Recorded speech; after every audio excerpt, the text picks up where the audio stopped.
our habitual failure to recognize thought as thought, our habitual identification with discursive thought is a primary source of human suffering. And when a person breaks this spell, an extraordinary kind of relief is available. Buddha or Jesus may have experienced in his life.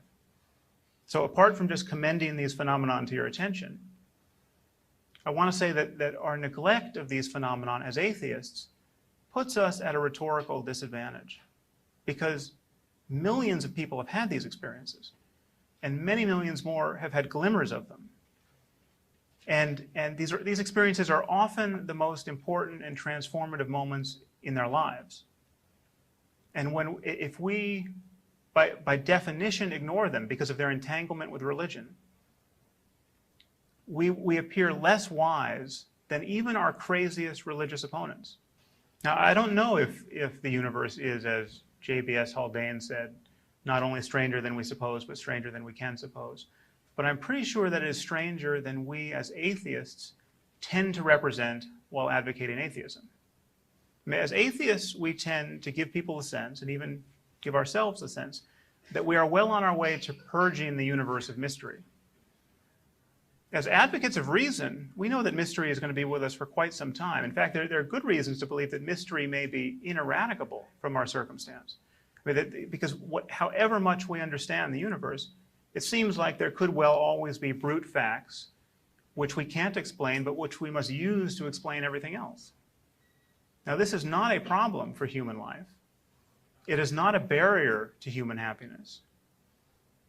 But we are faced with the task of convincing a myth-infatuated world that love and curiosity are sufficient, and that you don't have to delude yourself and frighten yourself with Iron Age fairy tales.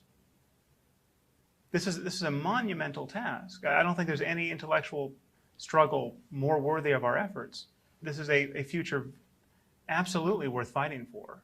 I think it may in fact be the only future compatible with our survival as a species. I mean, this will be a world simply where people cease to praise one another for believing things or pretending to believe things for which they have no evidence. But the only path between now and then that I can see is for us to be unremittingly honest and to advocate intellectual honesty. And it seems to me that intellectual honesty will always be more durable and deeper and more easily spread than atheism.